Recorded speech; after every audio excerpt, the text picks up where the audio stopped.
Hi అండి అందరికీ welcome to my channel. ఈరోజు మన ఛానల్లో చూపించే రెసిపీ ఏంటంటే రవ్వ అప్పాలండి. ఇంట్లో ఎప్పుడు త్వరగా మనకి స్వీట్ తినాలనిపించినప్పుడు త్వరగా అయ్యే ఐటమ్ అండి. వాటికి కావాల్సిన పదార్థాలు బొంబాయి రవ్వ ఒక కప్పు తీసుకున్నానండి నేను. మనం బొంబాయి రవ్వ ఏ కప్పుతో అయితే తీసుకుంటామో ఆ కప్పు సేమ్ షుగర్ తీసుకోవాలండి. షుగర్ ఒక కప్పు తీసుకున్నాను. యాలకుల పొడి ఒక స్పూన్ తీసుకోవాలి. మనం ఆయిల్ ఏంటంటే మనం అప్పాలు కాల్చుకోవడానికి సరిపడినంత. ఇప్పుడు అప్పాలు ఎలా తయారు చేయాలో నేను చూపిస్తాను. తర్వాతకి స్టవ్ ఆన్ చేసుకుందామండి. మనం కప్పు బొంబాయి రవ్వ కప్పు షుగర్ తీసుకున్నాం కదా, సేమ్ అలానే కప్పున్నర తీసుకున్నామండి. నీళ్లు బాగా మరగాలండి. మరుగుతుంటే మనం కలుపుకున్న మిక్సింగ్ ఉంటుంది కదా బొంబాయి రవ్వ షుగర్, అది వేసుకోవాలండి.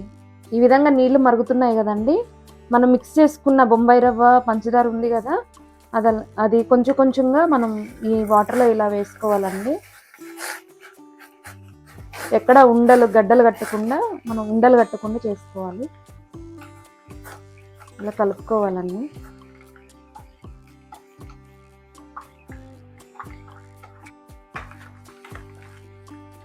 ఇలా తిప్పుకుంటూ ఉండాలంటే అడుగంటకుండా. చూసారు కదండి, ఇలా గట్టిగా దగ్గరకు అవ్వాలి. దీన్ని మనం స్టవ్ ఆఫ్ చేసుకొని ఇది కొంచెం చల్లగా చేసుకోవాలండి. చల్లగా అయిన తర్వాత మనం అప్పాలు చేసుకోవాలి. చూసారు కదండి, ఇలా దగ్గరగా చేసుకోవాలి. చల్లారింది. ఇలా చేసుకొని కొంచెం కొంచెంగా ఆయిల్ తీసుకున్నాను. ఆయిల్ తీసుకొని మనం అప్పాల్లాగా చేసుకోవాలి.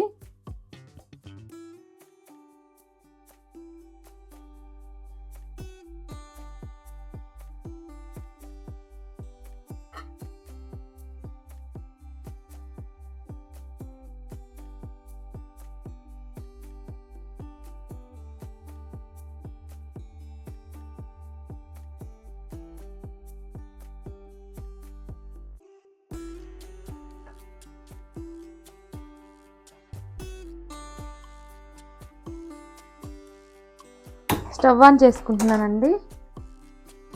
నూనె పోసుకోవాలండి. ఆయిల్ డీప్ ఫ్రైకి సరిపడా. ఆయిల్ హీట్ అయింది కదండి, మనం చేసుకున్న అప్పాలు ఉన్నాయి కదా, ఒక్కొక్కటి వేసుకోవాలండి.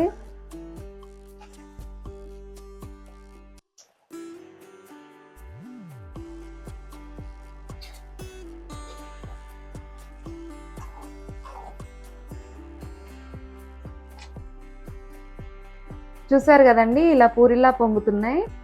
చాలా బాగుంటాయండి. ఇలా 2 సైడ్స్ ఇలా వేపుకోవాలి. మంచి గోల్డెన్ రంగు వచ్చే వరకు వేపుకోవాలండి.